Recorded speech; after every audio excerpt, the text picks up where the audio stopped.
Hi, I'm Melissa. And I'm Shane. And this is Tiny Timbers Agrihood. Tiny Timbers is a community of 16 tiny homes, and it's centered around an Agrihood theme. So we have the gardens, and we have the pavilion, root cellar, greenhouse, honeybees, chickens, the whole works. So an Agrihood is a little different. You know, when you see developments, a lot of people think of the golf course and the houses surrounding the golf course. In this case, it's the garden. So you're surrounding the garden, you're participating in the garden. We're a smaller community, so we don't have like a farmer on site. So it's the actual people that live here that's going out and doing, you know, the gardening and stuff and taking care of the animals. And so they know that when they come, and that's part of what we do here. So this is a tiny home on wheels community. So they come here and they get set here and skirting around them. So they're all under 400 square feet. You know, the people that come are often coming for a few different reasons. Some just want debt freedom. They've sold their bigger house, they're downsizing. Some people come here for the Agrihood because they want that healthy eating. And some people just came for the community. What we did is we pictured ourselves, what would we want if we lived here? And that's how some of the things came about with the gardens and the honeybees, chickens, that sort of thing. Because if we were living here, we don't fit here with 6 of us in our family in a tiny house, but we're nearby. I thought, gosh, if I was here, this is what I would want, you know? So that's where some of these ideas came from. We're all centered around this common theme of agrihood, agriculture. You know, we can respect each other's differing opinions and yet live together as a community with some shared goals. We've heard the term commune come around, but it's really not, because it's not like we're all of the one mindset. There's so many different backgrounds here. We're just willing to look past our own personal preferences to work with our neighbors. I mean, who doesn't want that? Well, maybe we should live more like that anyway. So when people come, they buy their own home and bring that, and then they lease the space. Currently it is $4.99 a month. And then they have their own utilities on top of that. So they have a water sewer bill that we divide up amongst the residents, and they have their own electric, and if they need natural gas, that's available to them. As part of their lease, they have the garbage and recycling, and they have access to the community buildings and the garden area. Hi, I'm Vivian, and this is my tiny home. Having friends right outside my door is just amazing. You know, I might decide to cook up some mushrooms that I found out in the garden and say, you know, I'm making some pasta. Does anybody want to come over? And, you know, it's not like you have to make all these big plans. It's like you can just do lots of spur of the moment things. These days, everyone is so busy, and it's like, you know, you call someone, do you want to go to dinner? And well, I can't next week. And then, you know, we can just do stuff spontaneously. It's really, you know, a comfort having the community here.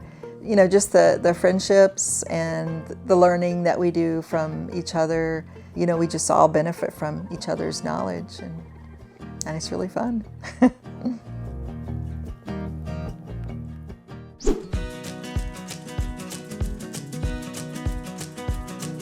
So first we'll head over to the pavilion and take a look at that.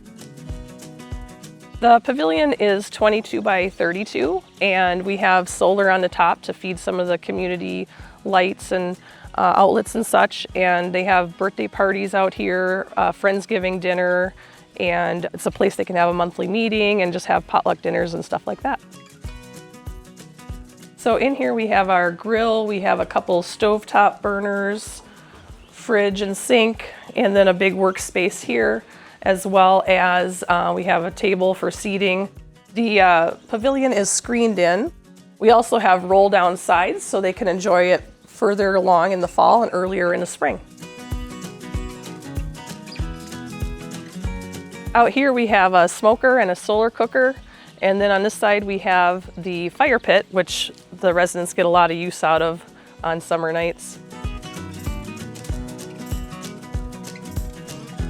Back here we have a rain catchment system, so people that want to water their plants with non-chlorinated water can use the water right off the roof.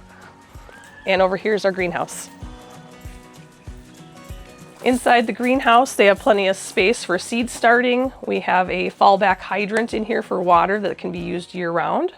And these windows open and close automatically. They're temperature shocks, so we don't have to manually do it. They just open and close on their own. We have a couple of heaters in here in case we're starting seeds in early April and there's still some cool nights yet. And we have fans at the ends to blow the plants around, keep them beefy and not wimpy. On the outside, we have black and red currants on the back, and on the front we have honeyberries. The idea is to try to have as much edible landscape as possible. So this is the community shed, and anything stored in here is shared. So people can keep their tools in here and then anybody can use them. And they have it nice and organized in here. Here's the workbench for doing different projects. And then on the other side, they have all the different events like the honey harvest event and the Friendsgiving dinner and different things all ready to go. Every year in the fall, typically towards the end of September, we do a honey harvest and we open the community up to the greater community, have them come in and see the process of extraction of honey. Many years the residents have sold little tickets to walk through their houses and stuff. And so then they use those funds to, buy chicken feed and do different things. So it's kind of a nice thing we do to open it up to the broader community. There are some lawn tools in here too. When we did everything, we maintained the central space, but around the houses, it's all pollinator. And people can let that go wild, or they can choose to doctor it up. But if they doctor it up, then they have the tools to keep it manicured. So here we have a playground for the kids and the grandkids and people visiting. And here's the garden space. The residents have been working hard at keeping the garden beds up, and they look great this year. So the first year when Tiny Timbers was built, we only had 20 minutes of rain in that first 2 months, which was amazing. We got everything done with all the excavators and people were moving in. But then the second year it did nothing but rain. So at that point we realized that engineers are not gardeners. And when they designed this, it was kind of like a bathtub and everything ran in from the side and the top down to the stormwater pond and flooded everything. So year 2, we added French drains and some dry creeks around the outside that you'll see. And then we moved things around and now everything grows great in here. They've added amendments to the soil and things are really turning out well this year. So they're doing some hugel culture, and they're raising up the mounds and having sticks and logs in there. These are the 3 sisters that they're growing, kind of the old traditional way of growing corn. Over here we have an asparagus bed, and then around the outside we have fruit trees. In here they're standard size, and then over in the orchard they're semi-dwarf. Along the fence, we call it a living fence because every other panel has something growing on it. It has grapevines or hardy kiwis or other plants. Eventually that'll give us a nice little private space in here. So each household has 1 raised bed, and that is the minimum that they do. They plant it with vegetables or flowers. We do encourage the ground level garden participation, and a lot of people do. They grow a lot of different things in the ground level garden as well. That's kind of a shared community space. The expectation for maintaining the garden is that they will at least take care of their 1 raised bed. And then if they join the gardening group for the ground level garden, they've split that up into sections and they each kind of take care of their own section. A lot of the residents have chosen to put flowers in their boxes. Marigolds especially are good for pest control. So that works good to integrate the crops versus having a monocrop. Works better for getting a better harvest.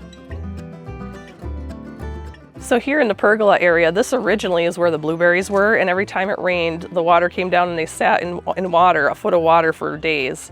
So we moved those to the other side, raised this up with sand, added this nice seating area, and then the dry creeks dump into this pond we made and eventually cross over the road to the stormwater pond. And it makes a nice little seating area.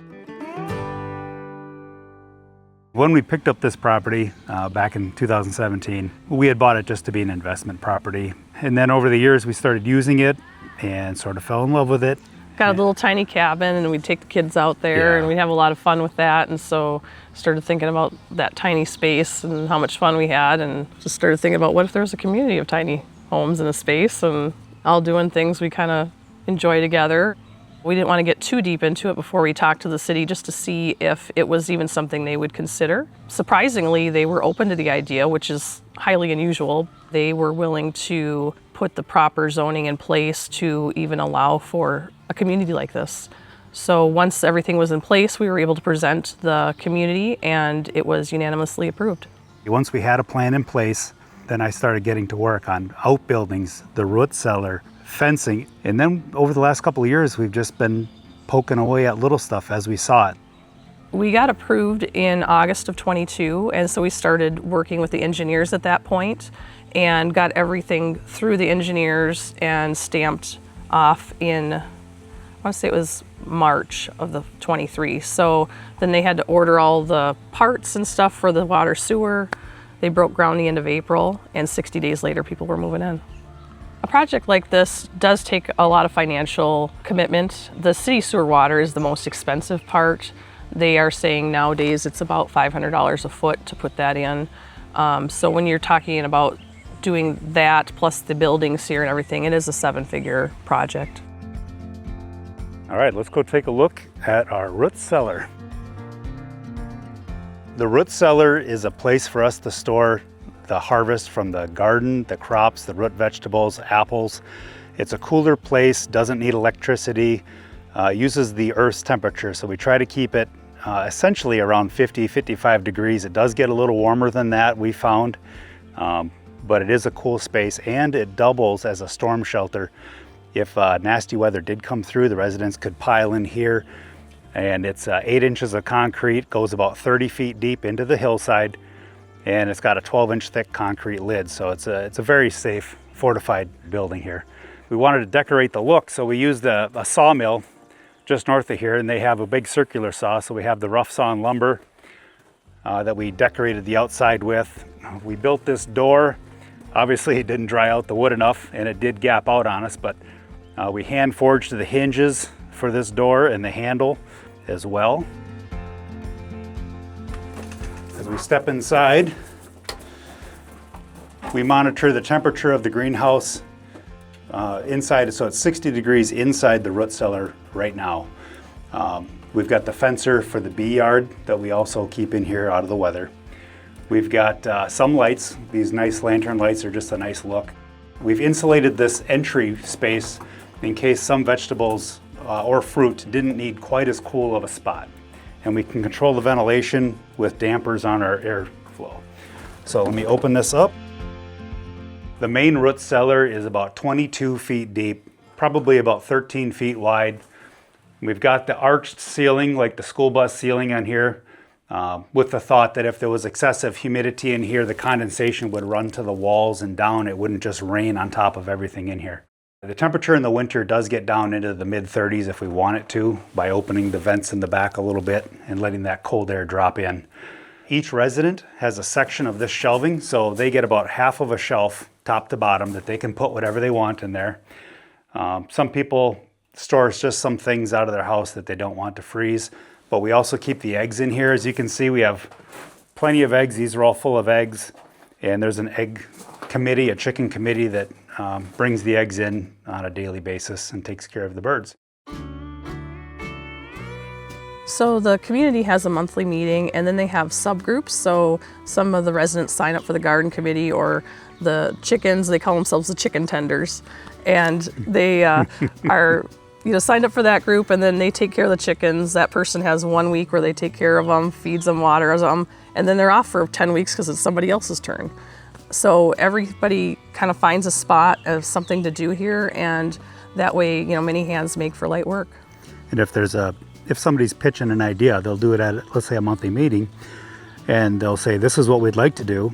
What do you guys think? And they'll get feedback, and if it seems like there's enough people on board, then they'll move forward with it, or they'll bounce it off of us and say, do you guys care if we do this? Mm-hmm. And then we haven't heard, I don't think, any bad ideas yet. No? They come up with good ideas. Yeah. We love that they're involved. We love that they want to take ownership of the of the community as well. So this is the chicken coop. We use this. We have some Amish friends that built this and all of the outbuildings for us. In here we have Oh, what do we got now, Missa? 20 some hens? Yes. No roosters at the moment, but the hens can roost over there, lay their eggs in the laying box here. We got a couple of eggs in here to be collected, but that'll load up before the end of the day. Very productive flock. So I'm going to take you in the orchard.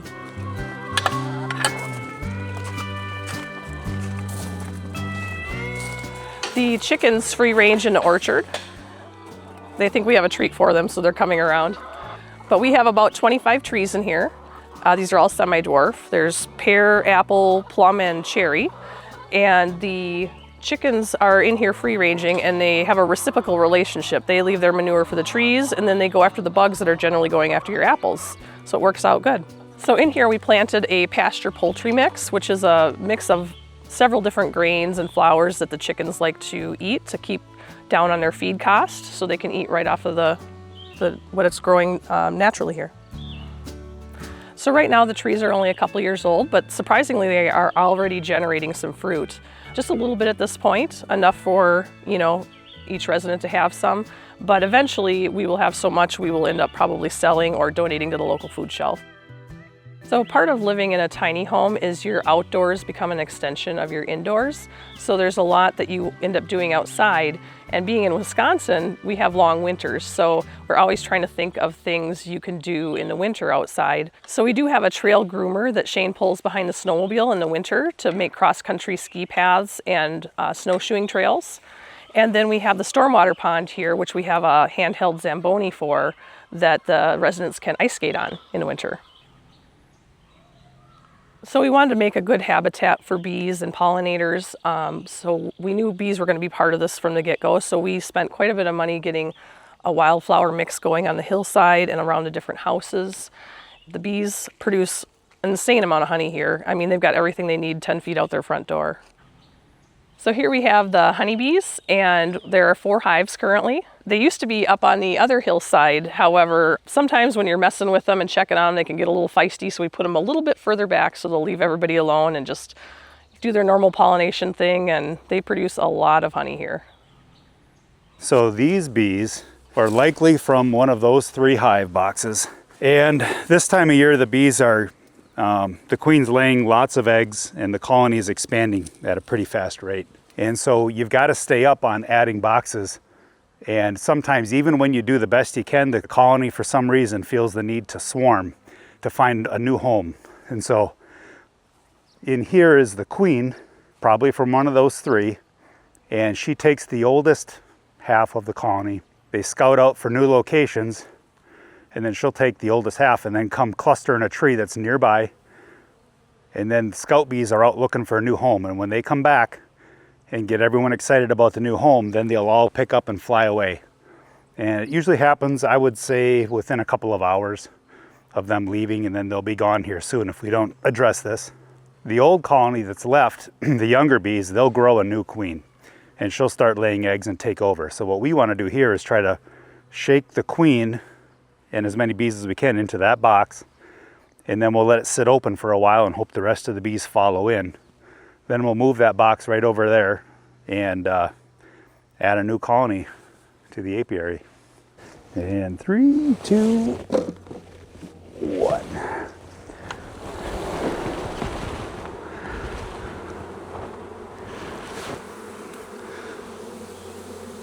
Looking for any sign of the queen left on here. Hopefully she's in that cluster.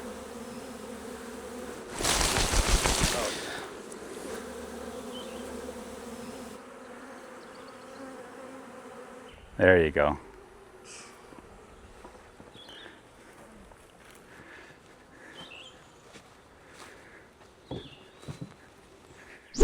So the residents have a nice little trail system here. They've kept it very well maintained, and they went in together and made a labrinth, which is kind of like a maze that you walk and then you sit down in the middle on the bench and you meditate and think about life. Sometimes residents have different ideas for things, and we just look at where we could incorporate it, how it could fit within the scope of the community, and we like to say yes to most things, so we just try to figure out how we can make it work. So the residents went in on this together, and they finished it off all on their own, and it is super cute in here. It's literally like a little spa. Here's the sauna, resting area. It's a heated room, very cute. From the sauna, we have this nice little path leading back to the community. We also have a bat house here. This is part of the pest management. Being around the woods, there can be a lot of mosquitoes. However, you know, having a lot of bird houses, having the bat houses helps keep those pests away. So here's one of the spaces that is open right now. We have it in transition. We have somebody else coming eventually here once they get their house built, but I'll just show you around a little bit. Right here is the city sewer water. So while we feel like we're in the middle of nowhere here, we have city utility connections, which is great. This is your water source, and this goes in the ground 4 feet and plugs in, and for a penny a day, that'll keep your water from freezing. And then you'll connect that to your house, wrap it with heat tape, and that will keep you good there. This is your sewer pipe. And over here, we have natural gas available for anybody that needs it. On the power, we have a plug-in for a 30 or a 50, or you can hardwire up to 200 amp, which is complete overkill, but we just wanted to make sure it was good to go. Right here is a connection for fiber internet. So some people that are working yet will work from home, and they have high-speed internet right here at their house. Each space comes with a shed that's 10 by 12. It's great for excess storage, and you can finish them off if you want, or just leave it rough like this one. Some people have finished these off into exercise rooms, office, just extra storage, a lot of different possibilities. My name is Brian. I've been here, this is my 2-year anniversary this month. I wanted to minimize my footprint, and I also want to be closer to nature. I just happened upon Tiny Timbers, and I was just drawn by the Agrihood concept. This is what I really came for, was being in this wooded area where we can grow our own food, and where I have easy access to hiking trails and canoeing or kayaking on the St. Croix River, and biking and running around the woods with my dog, Stella. I like the small community. I feel it's pretty close-knit. I think a takeaway that I would like to see from my children as they grow up here is to, one, see that sense of community. And that's a buzzword. Everyone says they want community, but I want to see where people are willing to work with their neighbors for common goals to help support each other. Maybe somebody's better at one area and they're willing to help out their neighbors, care for the people around them, take care of the land as well, basically live in the nature. They spend tons of time out in these woods, picking up all sorts of creatures and just living in the country, and that's what we want for them. And in a world where, you know, the media is trying to divide everybody and AI is taking over, you know, it's just nice for your kids to see something like planting a seed. There's something just very real and very honest about being able to watch that grow. While we did run the utilities, the water and sewer, to accept a phase 2, we have no plans to do that right now. We'd end up punching into the woods, and we'd have to clear cut a lot of land. We're set up for it, but we don't plan to do that. We think we're going to work out any little niches on this place yet and just keep it running well. If you like this week's episode, please make sure to like, share, and subscribe, and check back soon because we have new unique home tours publishing all the time. And if you'd like to join our team and get access to members-only content and unique perks, make sure you click on the join button below.